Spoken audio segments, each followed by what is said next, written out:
Can you see my screen over there?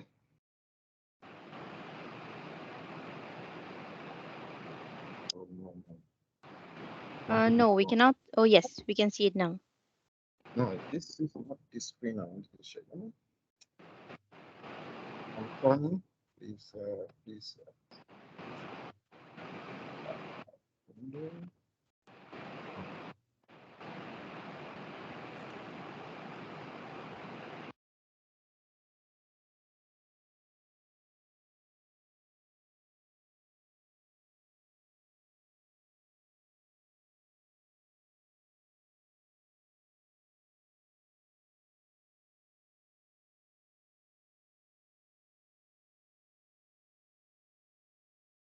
Yes, Dr. Yakubu, we are seeing your slides.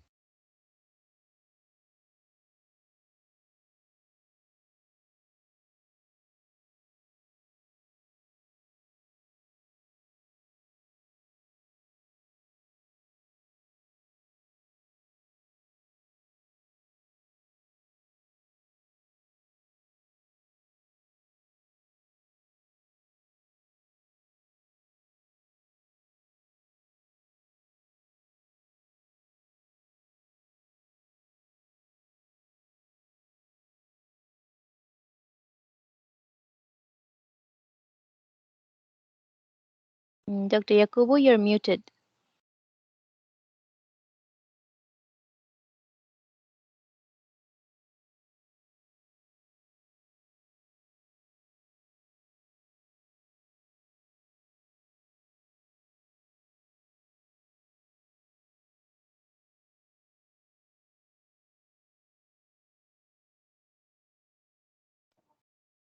Yes, yes. I think I should be able. They should be able to hear me. Can we remove this because your face is full? Okay. All this. I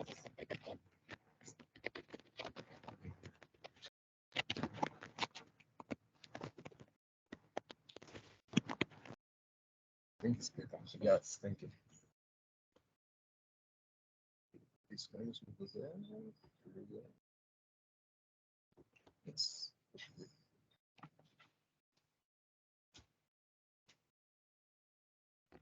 Hello, the moderator. Can you hear my voice, please? Yes, Dr. Yakubu, I can hear you.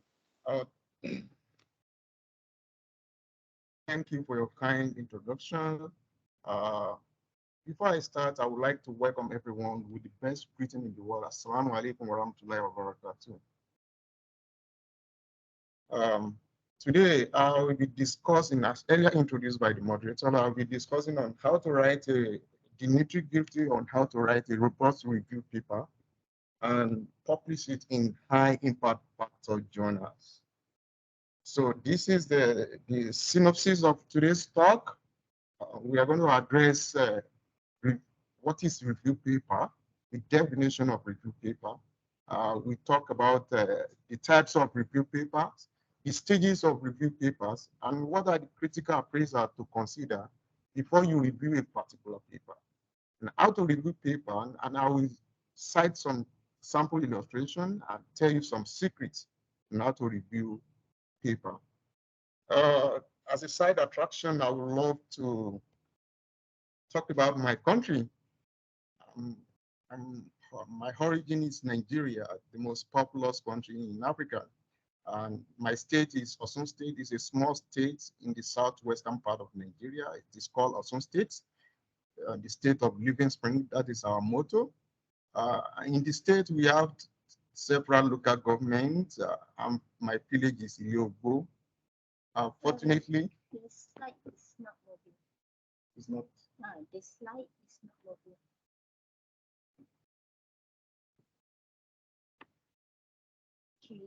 Can you try to share it? Can you try to share it again? Maybe I should stop it first.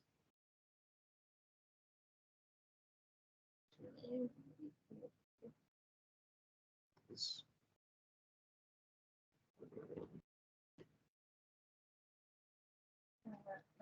Can you make it entire screen? Okay. Okay. Actually, it wasn't, no, this is not the mainstream. It's okay. Just share it. Choose. Share. Then open your. Oh. Then you can experiment. It's like Please, sorry for the interruptions. Please let me start all over again. Apology for the interruptions. Assalamu alaikum once again. Today I'm going to discuss about how to write a review paper and publish it in high impact factors. This is the synopsis of today's talk. We're going to discuss about what is review paper, the definition of review paper, the types of review paper, and 4 stages of review will be discussed. We are going to look at the critical appraiser to consider before reviewing a particular paper. How to review paper will be discussed elaborately, and I will give some example illustration and tell you guys secrets of successful review papers. I would love to talk about my origin, which is Nigeria, the most populous country in Africa. So I'm a native of Osun State. Basically, Nigeria consists of 36 states, and I'm from this part of Nigeria, Osun State, the western part. And we have the 36 local government in my state as well. This is my village, Osun State. Iliogo is my village, which is the headquarters of Ayedre local government. So I welcome everyone to Nigeria. You can visit Nigeria. It's a very good country. Against the propaganda of the media, Nigeria is a very good and very habitable country. So I welcome you all to visit Nigeria one day. So let's go to the topic properly. What is a review paper? A review article is one that outlines the current state of knowledge on a specific topic within a discipline.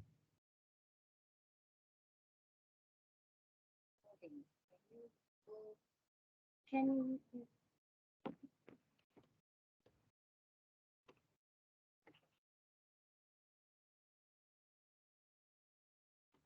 So the review article is one that outlines the current state of knowledge on a specific topic within a discipline. Let's look at the definition critically. The current state of knowledge. For instance, I want to discuss about CO2 reduction.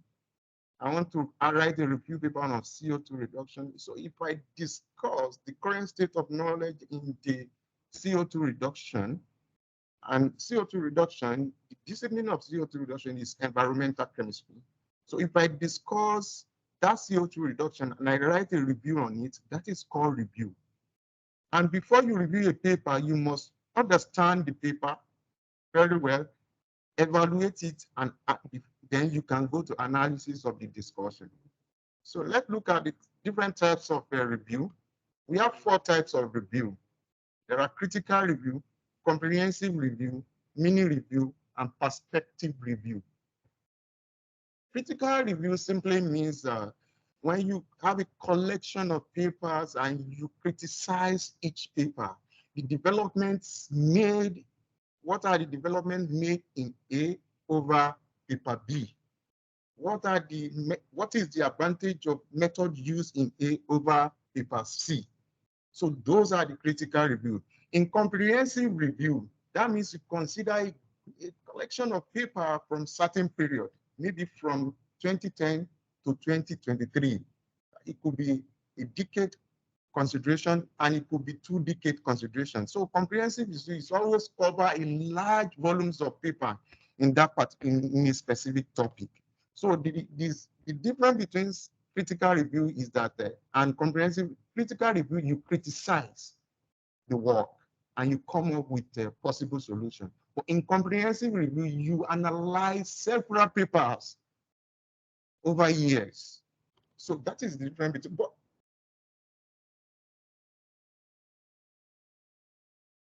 critical review and comprehensive review together. It is possible. So in mini review is just a short summary of a particular of a specific thing. You summarize maybe like 10 papers to 100 papers. But in comprehensive and critical, it's more than 10, above 100, 200, sometimes 500 papers. But in perspective review, That one is completely different. That means perspective review is opinionated. That means the author provide present criticisms or give a kind of maybe we have a controversy to address. You can write a perspective paper, perspective review on that particular topic. Maybe there are problems, there are issues in a particular field. You can write a perspective to give your own idea, your own opinion about it. And you have to, it has to be speculative. You must come up, you must support your review with your own opinion. You must come up with solution in perspective review. So those in my own idea, those are the 4 basic review. There are 4 stages of review. Number 1 stage is problem formulation. You come up with your title, you come up with your review outlines. You come up with it. Okay, this is the topic I want to address. And what are the outlines to discuss within the topic? So I will cite example in the subsequent slide. Literature SARS, you have to find different materials, different relevant material in that subject. Then you begin your evaluation. You evaluate the quality papers. I will discuss about that on the critical appraisal of the papers. The last stage, you analyze and interpret your results under the discussion. So let's quickly go to how to on problem formulation. You develop a topic. Okay, I want to write a review paper on Croatia electrospinning and its marginal application on solar cell, design, property, and mechanistic insight. The first stage is to develop a topic. Now, I have a topic. What are the outlines to discuss in that particular topic? Abstract is constant. Introduction is constant. So the rest are the topic I need to discuss one after the other. Each topic can have a subtopic. Even subtopic can have subtopics. So in each topic, you make sure you analyze different papers. You discuss and interpret different papers, quality papers, not anyhow. You can't just choose dig and harry papers and analyze. So you need to choose quality papers. I will discuss that under appraiser. So it is very, very important. It's not optional. It is important for you to discuss the current challenge in that field. Then, in your conclusion, you can write a future perspective. You have current challenge, then you come up with your own perspective, the solution to address on how to address the problem, the current challenges. So let's quickly look at I want everyone to pay attention to this because this is very, very crucial part when you want to analyze, write a review paper, a quality review paper.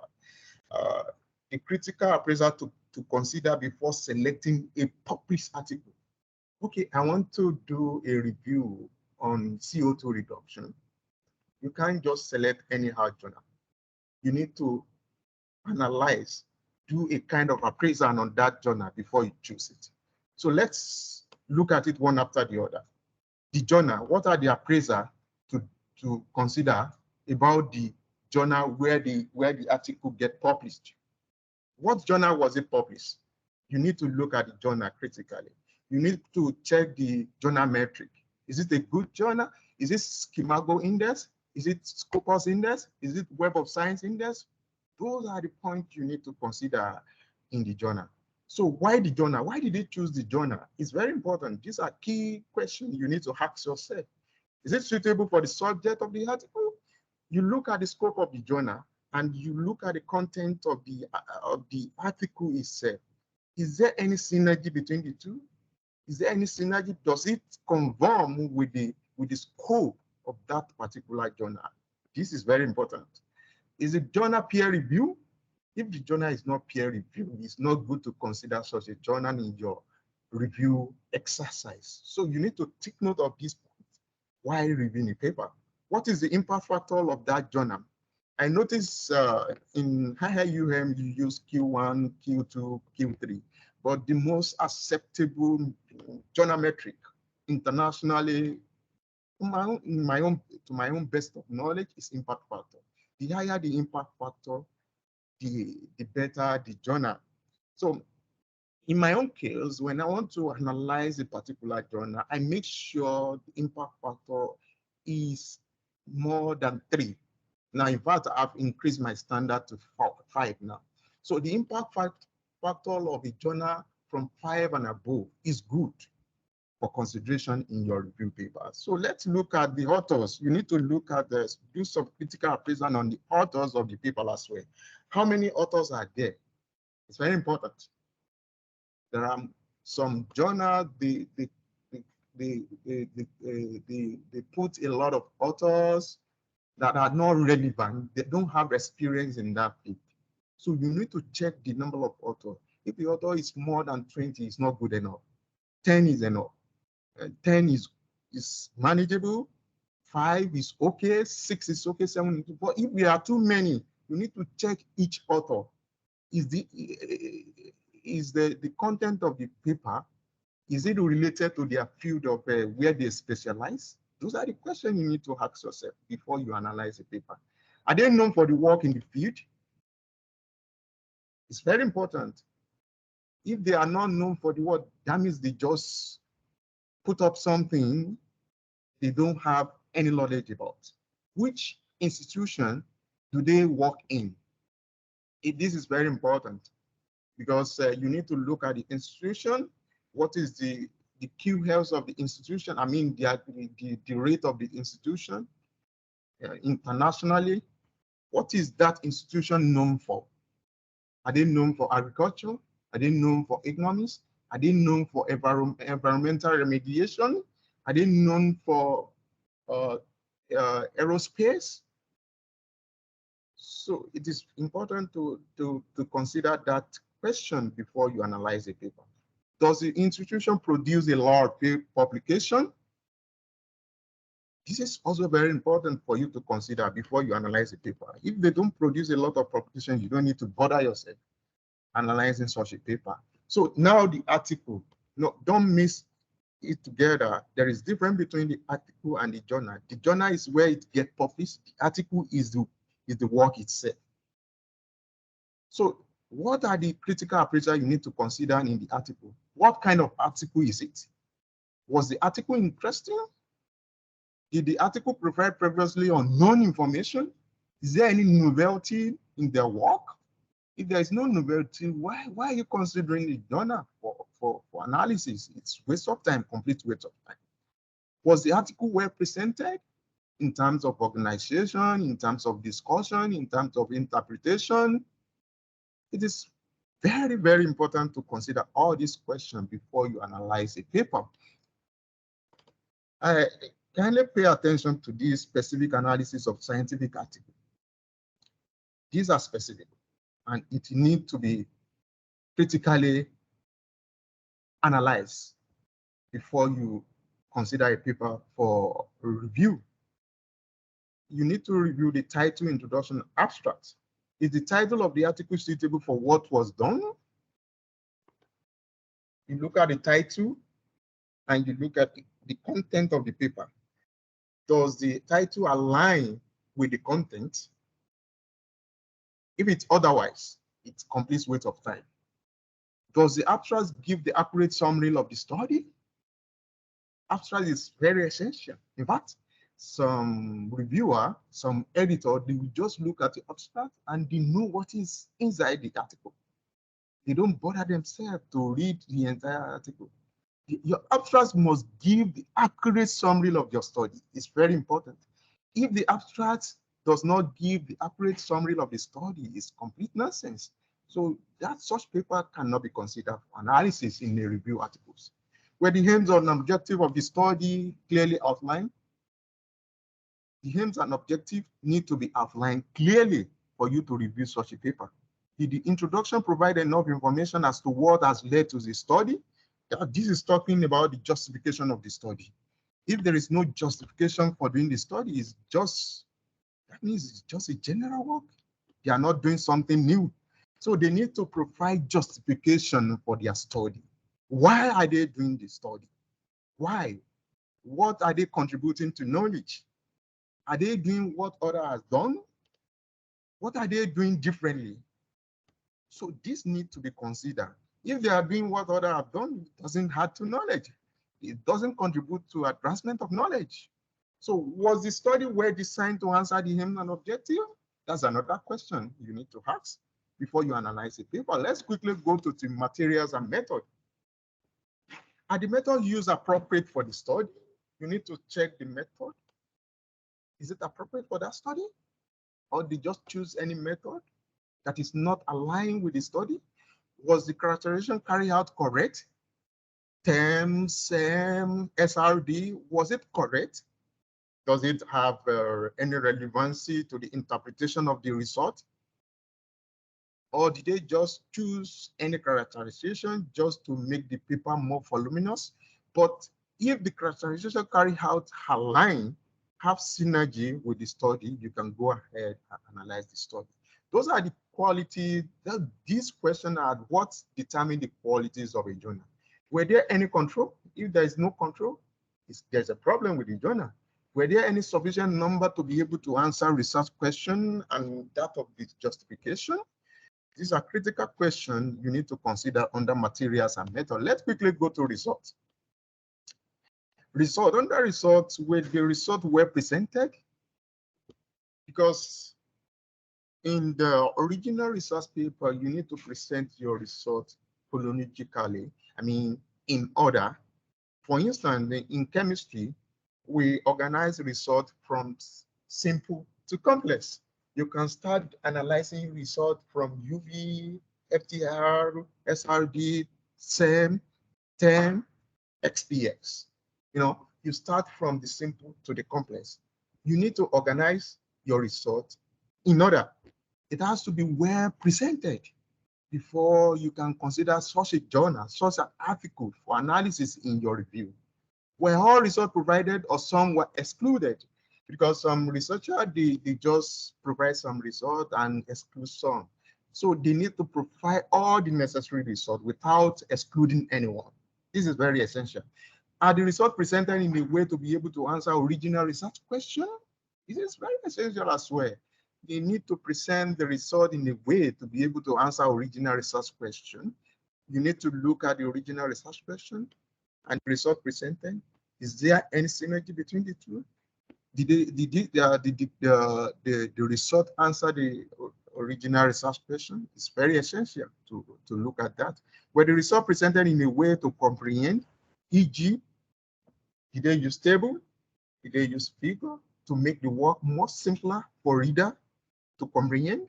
Those are the questions you need to ask yourself before you analyze such a paper. Are the results valid? Some researchers, some scientists just for the purpose of publication, they put some result together just to have publication in order to get promotion in their institution. But they need to present a valid result. You need to compare the result with the previous study. Is it valid? This is very key before you review a particular article. Statistic appraisal, were the statistics used appropriate for the study? Have they performed statistical tests on the correct results? These are critical questions under statistic appraisal. Under discussion, you need to ask one or two questions as well. Were the results discussed properly? Were the findings related to the original hypothesis? Were the author interpretation of result correct? Did the author discuss the drawback and limitation of the study? This is very essential. You can't have an absolute result. There must be a major limitation of a research, and this needs to be clearly stated in your work. Whereas if there is no limitation, therefore, there's not a 100% perfect result. It's not possible. There must be a major drawback, maybe in terms of sentences, maybe in terms of, you need to mention some major drawback that need to be addressed in pictures. Do you agree with their conclusion? If you don't agree, you don't need to analyze it. You don't need to analyze it. So those are the critical questions. Another one we need to consider, appraisal you need to do is the references. Were there appropriate number of references?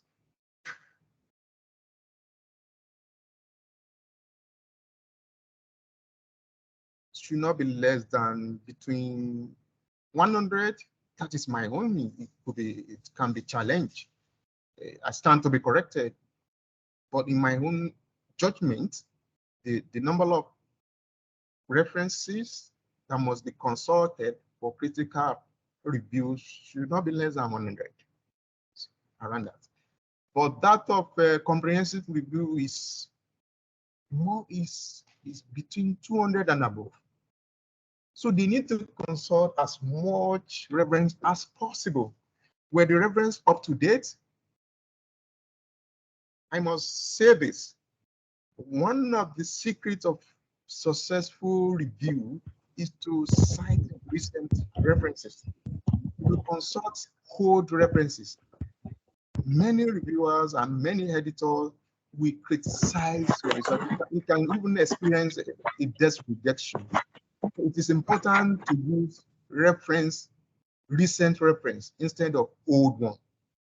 Were the reference used appropriate within the article? Did they cite the reference appropriately, or did they just cite the reference anyhow? It has to be cited according to the statement of the journal where the statement was taken from. So they can't just cite it anyhow. I noticed some journal, they just type the word on the Google and pick the journal, just cite it without looking at the content, whether the statement is there or not. So it has to be cited appropriately within the articles. The author self-references, this is very key. And I want to implore everyone, we're all colleagues, please don't self-reference. It is forbidden in academic community, in our profession. As an academy, you don't need to self-reference. Let other people reference you. When you self-reference, it passes a wrong message to scientists outside there, but it can even limit your opportunity when you are applying for position in future. So don't involve in self-reference. It's not allowed in our profession. So other things you need to consider is were any conflict of interest in the paper. If there is conflict of interest, please don't bother yourself using that paper for your review. Where any source of funding declared, that is not a problem. They can declare or not. So let's go to the topic proper today, how to review papers. If you could remember vividly, we talked about the first stage is to come up with the statement of problems, and you come up with review outlines. You have a title already. You have a title, you have an outlines, you want to review already. So the next stage, the next thing to do is to write the captivating abstract by summarizing the key point of your review paper. You need to write a captivating. The reason why it has to be captivating is some editors and some reviewer, they check only abstracts to make a decision in the entire content of the review work, even the original paper. So you need to write it very captivating, and this captivating abstract is what you use. It will form part of the letters of you will write to the editors, editor-in-chief. The major part of the abstract will be transferred to the letter, because you need to write the letter to the editor when you submit the paper. So the major part of the abstract will be transferred to the letter. Number two, you write the introduction and keyword. Here you introduce the main body of the topic. You need to start from the broad to the specific. You know, the other times I made mention of coaxial spinning and its margin application in solar cell. So if I want to introduce that one, I need to introduce electrospinning first. That is the main body of the work. Then I go to the coaxial electrospinning, I introduce that one. After introducing that one, I introduce the solar cells. Then I can then write the justification for writing the review. What are you contributing to knowledge? It's very important. After you review on those from the main body to specific, what are the area where there's a gap you want to fill? You can't just come up that I want to just write a review. You can't just write a review anyhow. You need to come up with something new. What are you contributing to knowledge? It is very essential to state the reason why you are doing what you are doing. From the literature review, then you come up with your own justification, what you want to contribute to knowledge. So it is equally important to summarize the paper in the last paragraph of the introduction, because many scientists made mistake of not summarizing the paper in the last paragraph of the introduction. You need to write summary, just like what you no, don't put the same thing you put in abstract or conclusion in your summary. You need to write it in new way. So you put it together there, just so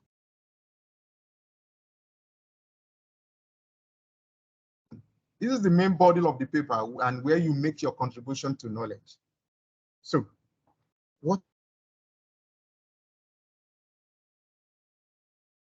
development made by Hanwha et al. Over Ali et al.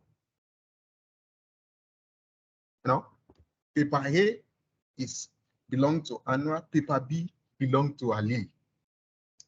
What development made by paper A over paper B? You need to establish this in your discussion. It's very, very essential. After you analyze A and B papers, you need to establish the development made, the advantage, the development. What are the key development of paper A over paper B, or of paper B over paper A? This is very essential. Now, why Hassan method is better than that of Farah method? You need to establish this. Okay, Hassan use method of maybe Sopotama method. Farah use that of maybe hydrothermal method. What is the advantage of other method over that of Farah? Maybe in terms of temperature, maybe in terms of concentration of your precursor, maybe in terms of any parameters. You need to state the advantage of method A over method B. So those are the key criteria that will sell your review to the editors and that of the reviewers. What else Halib and co-worker will have done? Okay, Halib and co-workers have presented their work. Maybe there are lapses. What could they have done differently to make their work more sellable, more presentable? You need to state it in your work. Those are the things that will attract the reader, and people will cite your work more, because you out of your own ingenuity, out of your own creativity, you come up with idea that will help the researcher in that specific topic within the discipline. Can we find a better method by combining Aslin et al. And Hassan et al. Works? This is very key. You already analyzed method A and B, method C and D. So you look at the possibility of combining the method A and B. Perhaps you can get a better result. It's very essential. You need to discuss that within the manuscript.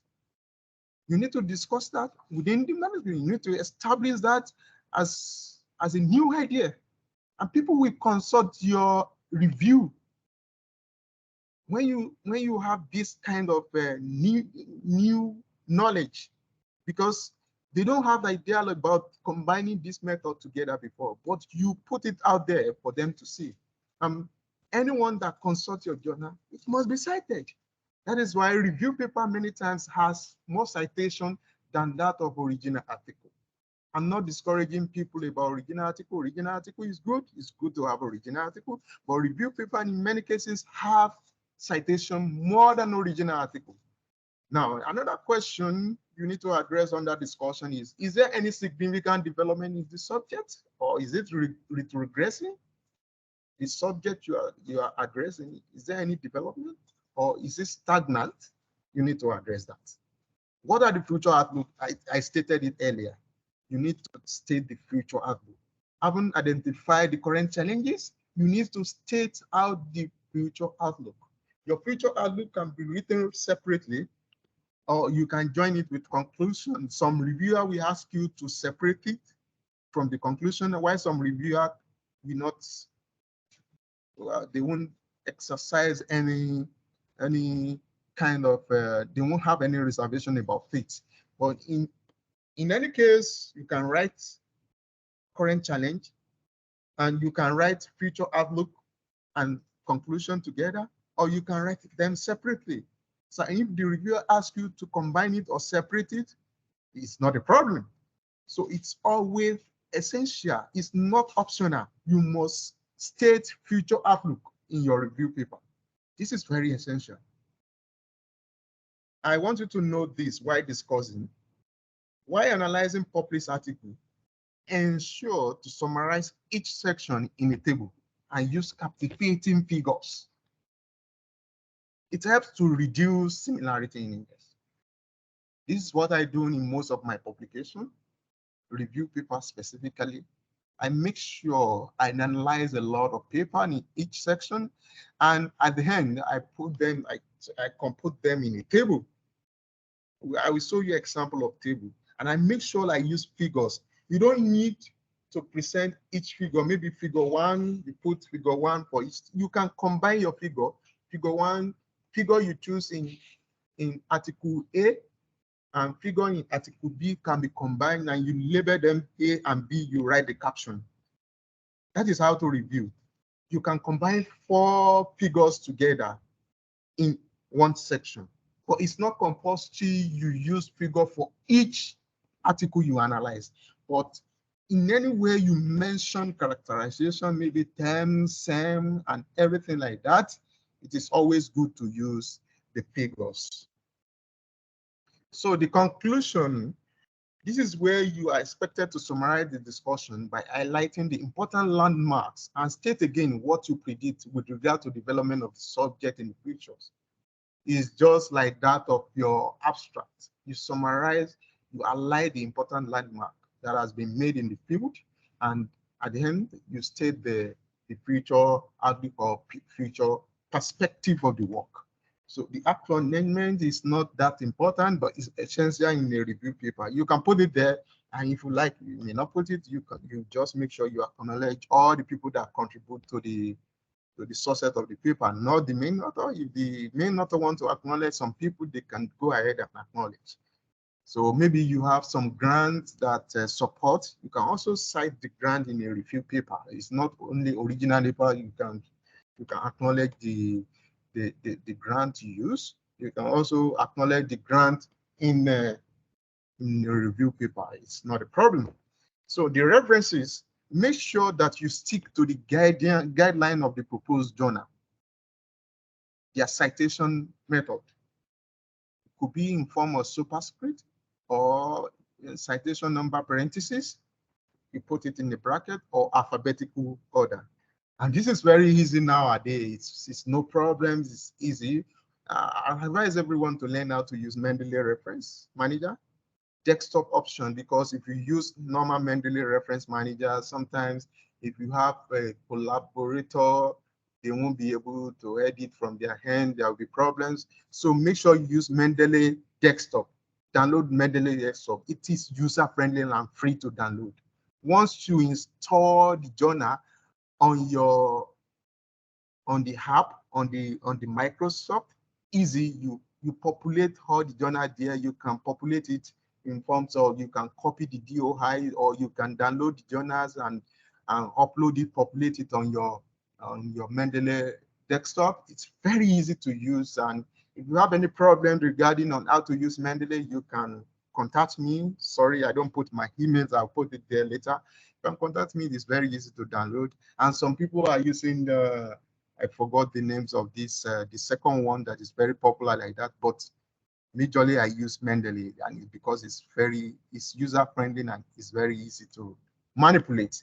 Let's I want us to now let's do some sample analysis of few papers on how to analyze paper. I have a topic already, hydrogenation of CO2 using ruthenium nanoparticles. So this is my topic. I have an outline, and now I want to analyze few papers about it. This is the first paper I consider, metallic ruthenium nanoparticle for hydrogenation of supercritical carbon dioxide. You see, when I want to start the analysis, the first thing I do is I mention the names of the authors. Megaki and co-workers.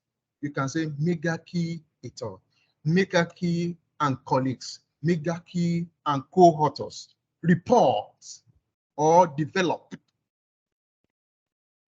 or design. Those are the adjectives you can use when you want to analyze a paper. The first thing you need to mention while analyzing a paper, you mention the material use, the method of synthesis, and under which condition they synthesize it. These are the key points you need to mention while analyzing a paper. And the application of that, the first sentence, you talk about the method, the synthetic method, the materials, and the method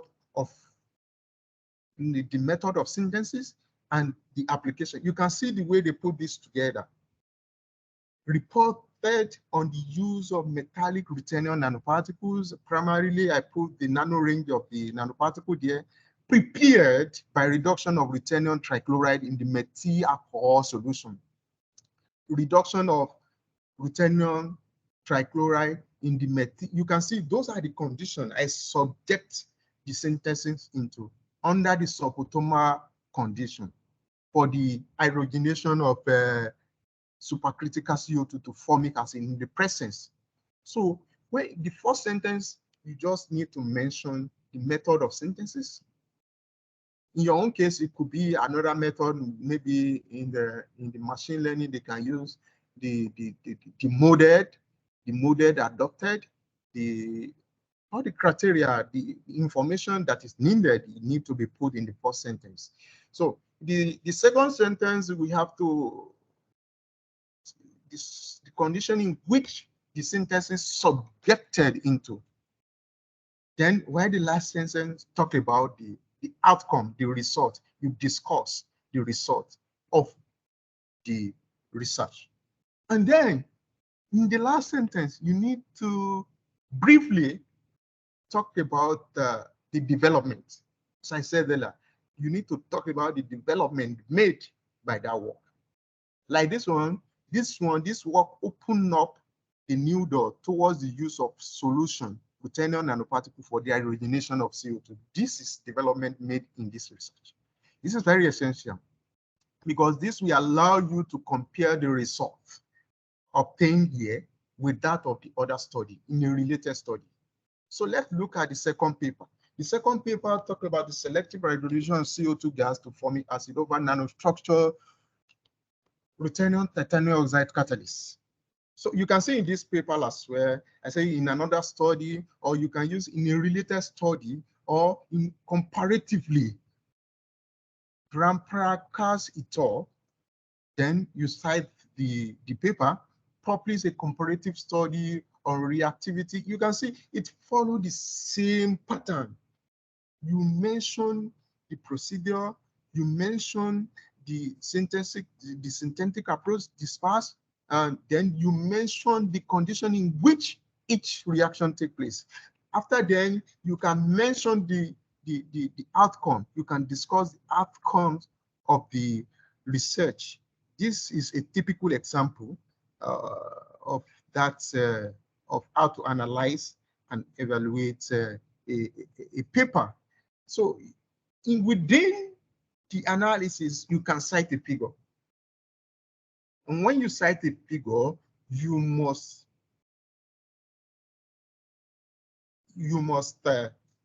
immediately you cite it, it must follow the sentence. Maybe after that section, you can list the figure one after the other. then you make reference to it within the text. So this is very essential.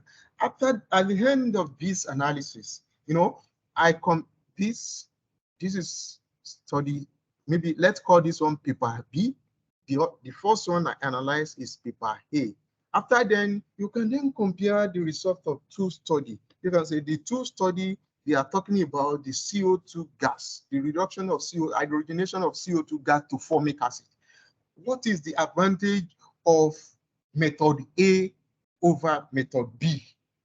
When you want to know the advantage, you look at the number of hours used, you look at the temperature, you look at the concentration of the precursor, you look at the concentration of CO2 use, you look at the terms analysis, then you can come up with your own idea. Why not? You can also come up in such a way that why not combining the two methods together and come up with a novel idea. So this is the way, this is how to write a robust review paper. A situation whereby you come up with a novel idea people can always consult and use for the new study. This is an example of a figure. This figure 1 has been cited. So you combine a lot of images together. You can call it figure 1, figure 2, figure 1A, figure 1B, figure 1C. You mention it, you can cite as many as possible figure within the text and just make sure you write the correct caption. Do not copy and paste caption. You can write your own caption on your own. Do not copy and paste. It's very easy. And it is very, very important when you use a figure. You must get a permission from the journal or from the author. It's easy to get on the Elsevier and ACS, American Chemical Society. You just click on GELT. I think one of these days, if you have chance, we can illustrate on how to get a permission. Even in Royal Society of Chemists, it's easy to get a permission. It's not a big deal, but this is very important to get a permission before you use any figure. Otherwise, you may be prosecuted for it for plagiarism. We all know plagiarism, it attracts, is punishable offense in academic community. So do not copy figures without permission. It is very, very bad. Instead, you can also design your own figure. Use your ingenuity, your creativity powers, and design your own figure in line with what you discuss. But in most cases, when you want to use same images, it is not easy to design your own figure. But you can design your own equation using ChemDraw. You can use ChemDraw to design your own equation. It's not necessary you copy equation from the journal. You can design your own equation. So you can also cite table. Now, as I said earlier, you can cite table within the text, and at the same time, always summarize. If you analyze a lot of paper, maybe I already analyzed in a section, I already analyzed like 10 papers, 20 papers. It is important. And it is important to summarize it in a table. This is very essential because some readers are lazy. They will just go directly to the table, look at the information, and use it directly. You don't want to read a lot of text. So in many cases, it's good to summarize your work in the table. After summarizing all the article you have analyzed within the text, you can add more paper in the table that has not been analyzed within the text. So you can add more paper. So it's not necessary you analyze a paper, all the paper in a table. So you see the organization of this table is pretty much easy for you to understand. I use stabilizing agent. What are the stabilizing agents used? The stabilizing agent simply means that we call it capping agent in nanotechnology as well. They are the agent that surround the nanoparticles, so it will not return back to the original state. It will not allow it to go back. It's already moved maybe from +2 oxidation state to 0 oxidation state. The stabilizing agent will capture it, we stabilize it, so it will not return back to the original state from nano state to original state. So you mentioned you can use your own mistake. It's not compulsory you start with stabilizing agent. You can use some key parameter that are common within the article: stabilizing agent, methodology, characterization, reaction condition. Then you put a comment. In the comment, you can put some development already made, some shortcomings, some limitation can be mentioned in the comment. So reaction condition, you just put, oh, what are the conditions subjected? Now, if you could remember vividly, those are the things we analyze within the test. In the example I just mentioned now, what are the conditions the reaction was carried out? It's very essential to use. The methodology adopted is very easy. You just mentioned the precursor, all the reagents used, you mentioned in the water, the condition like e.g. like temperature in which it is subjected to. So you mention everything, then you can mention the characterization, term, O2 titration, SRD. It's pretty much easy. And at the end, it's because I used this table from one of our publications directly. At the end, you need to mention the references at the last column. You put the references of each work on the table. You need to put the references. So let me quickly talk about the secret of successful review paper. Please, kindly, I want everyone to pay attention to the aspects, because in fact, you can have a review paper. Sometimes you face a lot of challenges. It's difficult for you to write, but this is the secret I use, and it has been working for me since I started writing review paper. And it's a magic. The number one secret I will share with you guys is active collaboration. This is very essential. In fact, it is the catalyst for successful academic career. If you forget about the part that you are a postgraduate student, you can start networking now. You can start networking by writing some professors, some already established professors, some doctors that are well known in your field. You can establish a collaboration with them. Write a test to them. Use your official email. Don't use your personal email. Use official, the one that has the IUM. Write to them because they recognize official email than the personal email.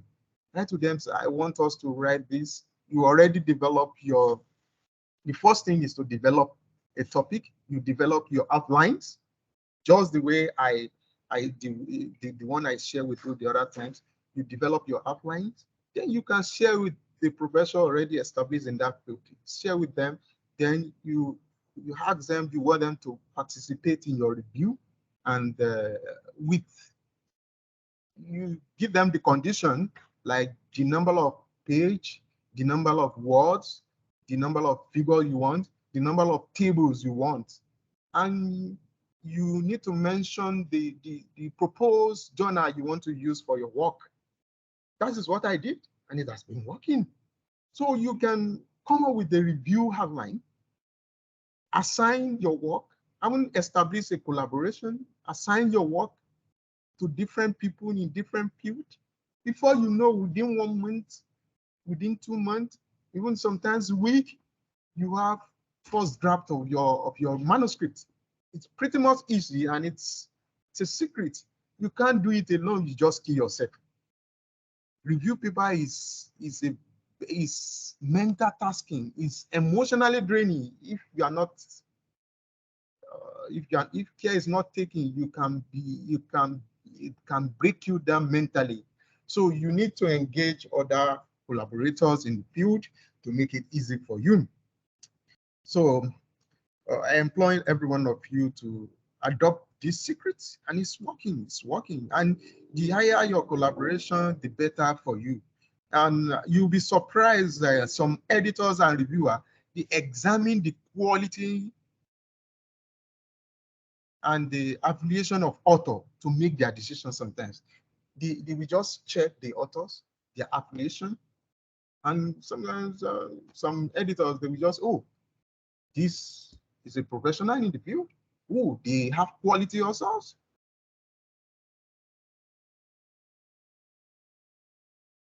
Without desk for rejection. So it is important for you to invite people from different parts of the world. USA, Like one of our paper that just I discussed with my professor, Professor Asling. We had feedback today. We submitted the paper with Nano today. I think the impact factor is 17.4 something. It was 18 before, but it was downplayed recently. So we invited author from Germany, from USA. We have contributor from USA, from Germany, from China, 2 from USA, myself, and Professor Asning is also a contributor of the. Unfortunately, that the papers, we got a very positive response from the reviewer and the editors, and by the grace of God, it will get published before the end of the next month. So it is important to establish active collaboration. The more the quality of your manuscript, the more the collaboration, the more the quality of your manuscript, and the easier you have your paper get published. So work on your collaboration, everyone. Start now. You don't need to wait for your supervisor. Tell your supervisor you already established this. You want challenge your supervisor. Put a lot of work. Propose a lot of idea to your supervisor. Tell your supervisor you have established a collaboration with so. Can we do this work? Your supervisor will be very happy if you are very active and you have a foresight. So another thing is you have to be ingenuity. You have to work on your creativity while writing a review article. You need to, it's not compulsory you copy all the figures every time. It's not compulsory get permission for all the figures or schematic or diagram.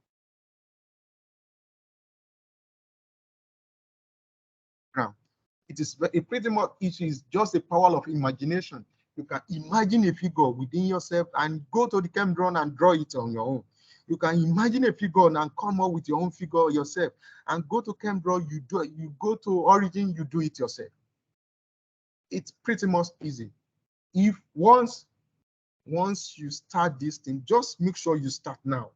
The first thing you develop an outline. You need to start. I encourage everyone to start now. Come up with an outline. If you have a problem, you can contact, I can assist irrespective of your field. Come up with an outline. Before you know, you develop yourself and you become an expert in the areas of review. So you need to improve your writing skill. This is very essential. The more you write, the more you become expert in writing. It's just like speaking English. If you don't speak with people, you can't speak simple and correct English. So if you don't write often, it's difficult for you to become an expert, to become a good writer. So inculcate the habit of writing. The more you write, the more it becomes easier for you. And number 4, rather, make sure you maintain the similarity index of less than 10. This is my own standard. It's not a general one. But the less your similarity index, I'm talking about the plagiarism, the less your similarity index, the better it is. You can use Turnitin, you can use Ithaca. There are a lot of applications you can use to check your similarity index. Our professors, they have the access to it, and some students also have the access to it. In my previous working place in France, I have access to check the similarity index. So you must check your similarity index. In fact, those are the first thing they check in the review, in the papers. Every journal check the similarity index. But once the similarity index is high, they will reject it. Is desk rejection directly. It won't go to review. So make sure you reduce the similarity index as much as possible. Less than 10 is enough. Less than 10. Even if it's 10, is enough. So the last point I'll consider is do not adopt copy and paste style. Some people will just, okay, you want to analyze a paper, you just copy the summary of the work in the abstract or in the conclusion or the last paragraph or the introduction. They will just copy and paste directly, and that is the end. Do not adopt that style. It is called plagiarism, and it is punishable offense.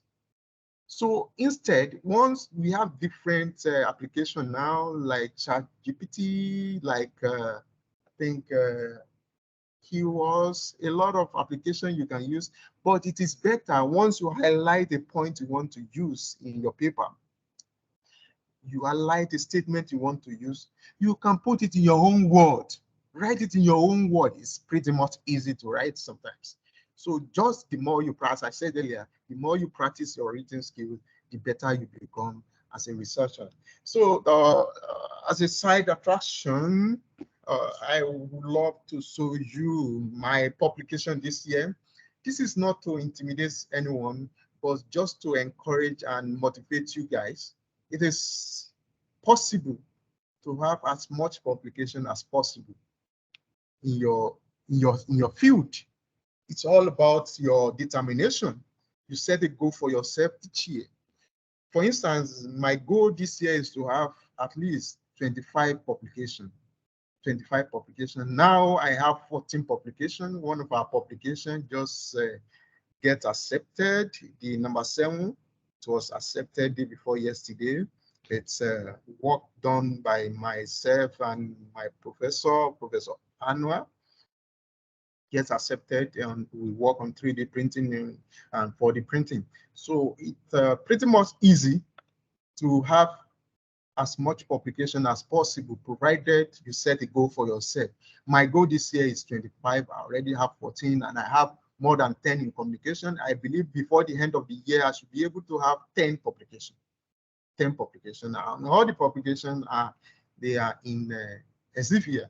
Most of the publication, only like 2 or 3 are in Springer, and nothing less than that of 3 impact factor in all the publications. So it's pretty much possible for you to have as much publication as possible. You can set a goal of 5 publications in a year. You can set a goal of 10 publications in a year. Quality publication, not big and hairy, not local publication. I'm not saying local publication is not good. Local publication is good, but it's good to have few local publications and have more of international publication, because you'll be able to compete outside there with other.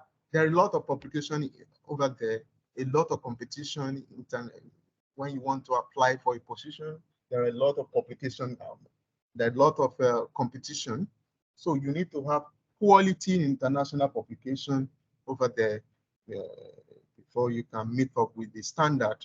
So as a means of motivation, you can, I just want to use this as to motivate you guys that I'm a reviewer for the following journal. A Journal of Mineral Production is an Elsevier journal, Scientific Horticultural A. It's an Elsevier journal, Hybrid Advances. I review a lot of paper for these hybrid advances.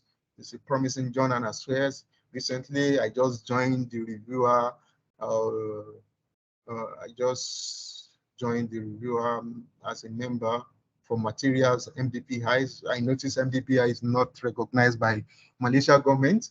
And again, but you can consider the Elsevier journals over there. The Journal of Mineral Production is 11 impact factors. Scientific Horticultural A is around 4 point something. Hybrid Advances, it has no impact factor yet, but it's a promising journal. Materials, MDPI is just 3. Journal of Nanotechnology and Smart Area is around 2 point something. Letters in Applied Nanobioscience is also a good journal. I review for the 6th journal with the hope of joining more journal in future. So just to show you my past experience, this is my first, immediately after this is my first postdoctoral experience in France. I work at the French National Center for Scientific Research in Toulouse and Paris. I work with in the group of engineering of metallic nanoparticle for different applications. So I engineer nanoparticle for CO2 reduction in the atmosphere. So most of my application is on CO2 reduction. So this is my boss. This is my boss, Professor Karim Philippot, is the head of our group. in our institute. It's a very, very good institute in France, very popular institute in France, and in fact, they have the highest number of publication in the world. If you check, you can check the French, they call it CNRS in France. So this is Tatiana. It's also a postdoc like me. This guy is from France. I forgot his name. This guy is from Malaysia too. Is my friend. He came for internship in our group. Yeah, he's also an internship student. He's now in Germany for PhD. He's working on machine learning. So this is another boss. I forgot his name. This is Catherine. Catherine is also the second in command after my boss. So she's working on engineering of nanoparticle for biomedical application. This is myself, the only black among them. This is Ethin from China. She's working in Autonomous University of Spain. She came to our lab to carry out some of her PhD work. Fortunately, she has come back she'll be preparing to defend her work in France and in Spain by now. So this is Noria. This is my office mate. We share the same office together. She's now an associate professor. She spent 10 years for postdoc before she got associate professor position. So sometimes it's very difficult to get a position over there as well. She has to learn their language and everything before she got a position over. This is Asset. Asset is a very prolific writer in our group. She has a lot of publication to her name. So she's third in command after Catherine. This is first, second, and third. She's a very, very prolific writer, and she's a very great scientist. You can also explore the possibility of going for a postdoc in this research institute. They have a lot of characterization techniques, a lot of things. So you can explore the possibilities. If you have anything, any means, after your PhD, you can contact. I can link you with the group. I can send a link to you to apply for a postdoc. And its salary is very lucrative for there. So after your PhD, you can explore. It's called CNRS, but in English, it's French National Center for Scientific Research. You have a lot of experience there. You have a lot of things, especially if you are working on nanotechnology. So this is me using the GloveBoss. GloveBoss, we work in the GloveBoss because most of our material are sensitive to air.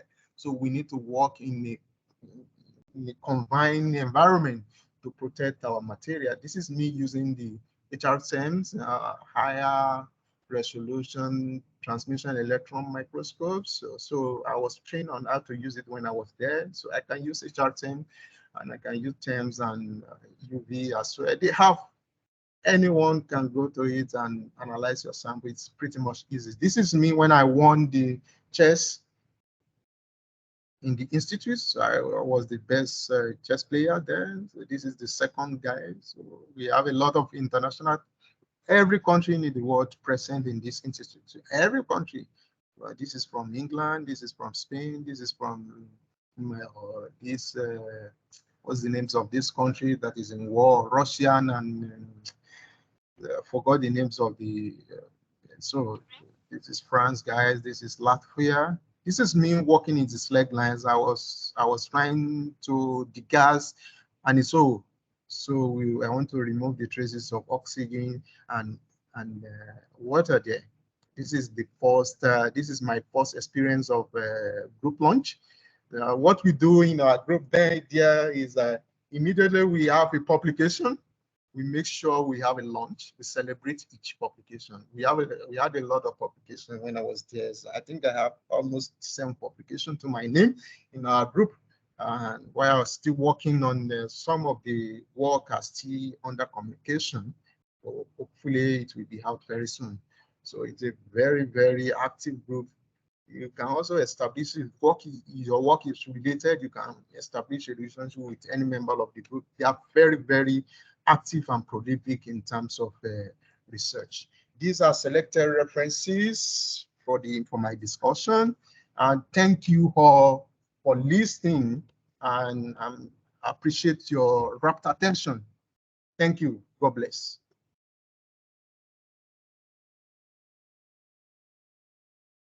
Thank you so much, Dr. Yakubu. That was such an insightful session, and we've learned so much.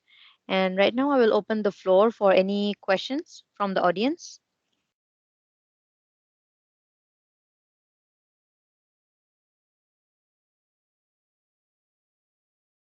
Does anyone have a question for Dr. Yakubu?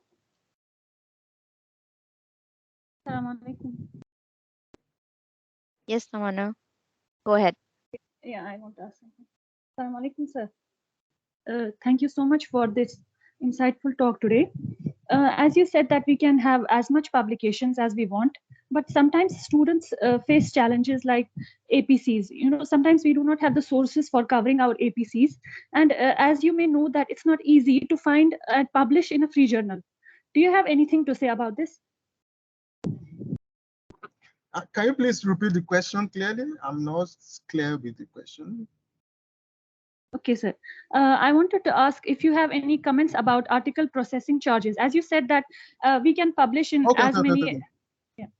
Yes, I think article processing charges, all the publication I just displayed on my slide now, they are subscription journal. I don't subscribe. In that my boss in France doesn't subscribe in the open access journal. You know, there is difference between open access and subscription journal. Open access, that means you pay, then people can access it openly. But in subscription journal, you don't have to pay. People have to pay for it before they can access it. Maybe you can access it through your institution. But in many cases, in most cases, I will advise you guys to go for subscription journal where you don't need to pay. In fact, sometimes it determines the qualities of your publication, because some boss I have a boss in USA, it doesn't believe in open access journal. It doesn't believe in a situation where you need to pay APC, article processing and publishing charge, before you publish a paper. So you guys can go for option of the other one. But if your supervisor has some grant, it's pretty much easy then. I think it's easy to publish in open access journal. It's easy because you have to pay your money. But the quality of a subscription journal is more preferable than that of open access. I think I answered your question, please.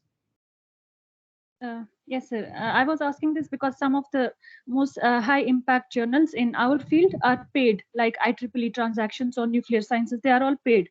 That's why I was asking this question. But anyhow, you answered. Thank you so much. Okay, most of the population in your field, you have to pay, right? Yes, sir. Oh, in that case, that would be. Can I know your field, please? Broadly, it's electronics engineering, but I'm working on radiation-induced degradation in electronics. I think there are some publications, there are good publications in that suspicion, but irrespective, if you have to pay APC, I think you need to discuss with your supervisor. You need to discuss it before you choose a journal. You need to discuss with your supervisor. Most supervisors, they have grants and they have money to pay, and most institutions, they pay for it sometimes. So I advise you see your supervisor. We don't have subscription journal, but most journal I know have subscription option. They have both option of APC and that of subscription. So I wish you best of luck. Okay, thank you very much.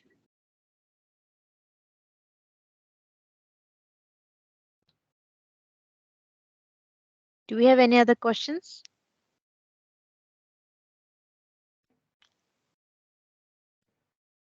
If not, I have one question for Dr. Yakubu.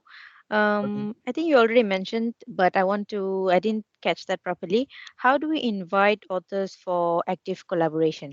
For example, from all over the world, right? We are not traveling. So yes, what's your tips on that? Actually, it's your question is somewhat relative. Everyone has their own approach, but I can share my approach for you guys. Maybe it can work for you, and you can also come up with your own method of inviting the reviewer or inviting collaborator.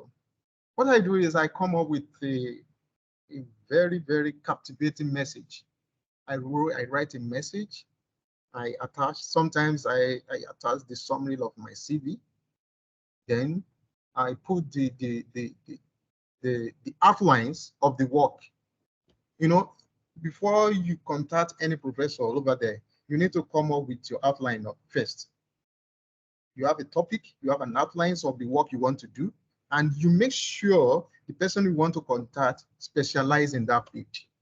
This is very essential. You check the biography of that person already, and you know where he or she specializes. Then you can send a message and make sure your message is coincides and very robust. Make it more professional. Introduce yourself. After introducing yourself, you briefly talk about what you are doing, your area of specialization, and if you have one or two publications, let them know. Then the purpose of the message, you can mention it then. And most professors, quote unquote, all over the world, when I contact them, they reply me that they are ready to contribute, because it is the most important thing is to write an outline in area that is very, very interesting, area where there is research gap. And you make sure your target journal where you want to publish your work is very good. I think the impact factor is very high. Even if you are not going to publish it there at the end of the day, make sure you write a very good journal where it will get published. So those are the things that will attract those professors to contribute to your work. And outline, make sure your outline is explicit, easy to understand, captivating. Those are the things that will attract those people to contribute to work. So, thank you. Understood. Thank you very much. Is there any other questions from the floor?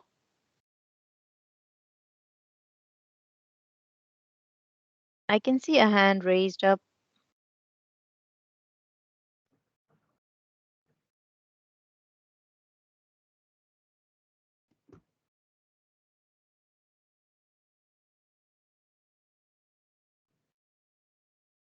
Brother Rafiqul, do you have a question?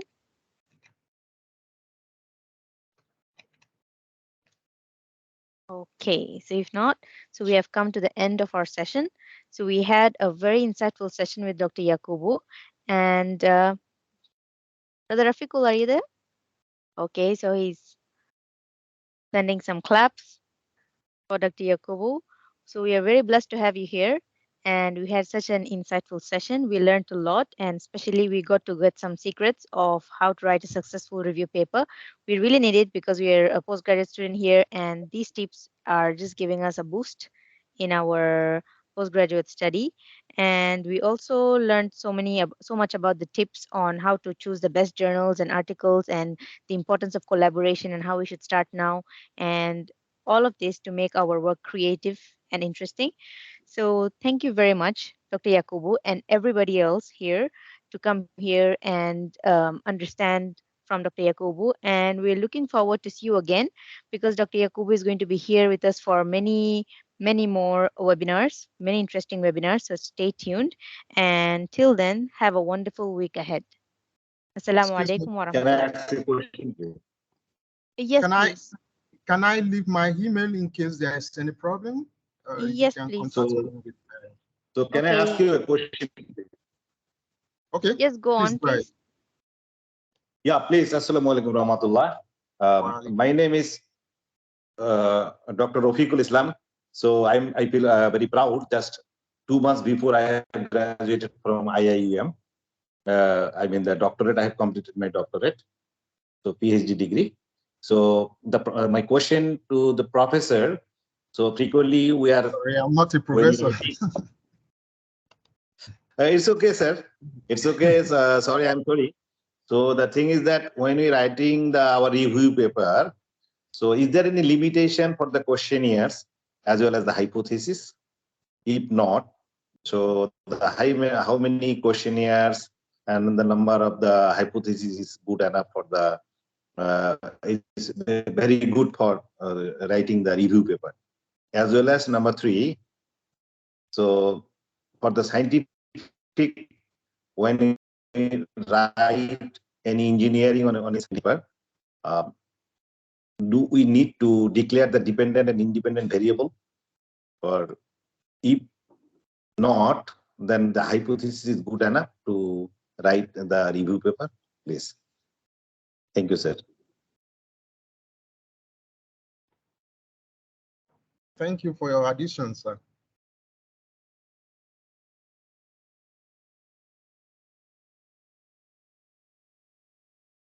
Hello? Hello? Yeah, please. Are you asking question or just an additional statement? Yeah, the question is minimum how many questionnaire, or is there any limitations to put up the questionnaire in literature number in the the introduction section for review paper, as well as Okay. Actually, in my own field, we don't use questionnaire, but based on the little experience I have, I think questionnaire is a subject of individual. It could be,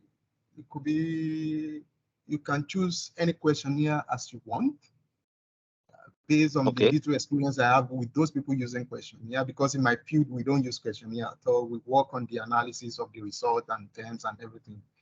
But I think it's a question of individual on which number of questionnaire you want to consider. Okay. The hypothesis that is regarding the hypothesis. If I use the hypothesis, how many hypotheses can I use, or is there any standard number of hypotheses? There's no standard of hypotheses. You can use 2 hypotheses or 3 hypotheses, but it's better to stay within the limit of what you can address. But there's no standard limitation to the number of hypotheses. But the number of hypotheses within yourself you can address is better. You state in your introduction aspect of the work. But don't overstate hypothesis that you cannot address. It may spell doom at the end of the day, because you don't address all the hypotheses. Okay. So my last question. It's cool. Yeah, my last question. Without dependent and independent variable, can we justify the hypothesis? Can it possible to justify the hypothesis? Without dependent, if I never declare any dependent or independent variable. Okay. So without statistical analysis, does it possible to justify the result or justify the hypothesis? Does it possible to justify the hypothesis? I don't think it's, to my own best of knowledge, I don't think it's possible to justify without dependent and independent variables. I don't think it's possible to justify. You need to come up with dependent or independent variables before you can justify the hypothesis. To my own best of knowledge. So it is always not required to declare the dependent or independent variable, is it? Isn't it? Can you ask your question again, please? So it is not necessary to declare always the dependent and independent variable to justify the hypothesis? Yes, sometimes. Sometimes, but most of the cases it is better to declare the dependent and independent. Yeah. So because that is the standard so far. Where, otherwise, how to justify them? If I never declare the dependent and independent variable, then how can I justify my hypothesis is correct? Without declaration of dependent or independent variable. Actually, this is not my field. you are taking me to another realms of science, because Yeah, we I'm don't talking use about the science paper. variable. I'm talking about the science paper. We don't use variable in our aspect of it. I'm always speaking based on the little knowledge I have about it. Okay, then what about the methodology? There is a lot of methodology for the, let's say, the systematic literature review, and these are the methodology we normally used in our paper, normally the article, right? So if I never declare any systematic literature review or this sort of the pictorial format, then how we collect the information from the indexes, I mean the journal, then we scrutinize the journal, then lastly we have selected how many articles. These are the things normally we use in our paper. But if I never declare this sort of systematic literature review or anything else, if I just mention based on the literature review, Okay. and then I blah blah, so I got these are the things, so relationship, and draw this sort of things, does it work for the literature review? Because some things I have seen always methodology is required for review paper? Yes. You can mention the method of each adopted in each paper. It's possible, yes. You need to mention the method adopted. Okay, that's great. Okay, sir, thank you so much. Yeah, thanks a lot. I understand. Yes. Okay, thank you. You're welcome. Okay, thank you so much. So Dr. Yakubu, do you have any final words? Oh, actually, it's I would love to appreciate the college, the College of Engineering, the Kulia of Engineering rather, and I would love to appreciate the Department of Materials and Manufacturing, and specifically, I need to mention, I would love to appreciate the organizer, Sister Aisha, Amina. right? Amina. Amina, Yes. sorry. Yes, a lot of Thank people you. call me Aisha. So thank you for she has been communicating with me to make this happen. Thank you for your efforts. I hope to see you guys once again, at least because I propose physical interaction, a situation whereby we go online, analyze some paper, you know how to get the permission, the license of all those things. And we need to have a pragmatic section. So I would love to appreciate your effort and the people that support you at the background. I would love to, I need to mention this. I would love to appreciate my boss, Professor Asling. She is a very nice woman, and she has been up and down for this to make this a success, and appreciate her effort and for her to accept me for this, to join the group. I'd love to see you guys in future for possible collaboration. We can write a review paper together. So I'm available for the time being. I don't know what the future holds.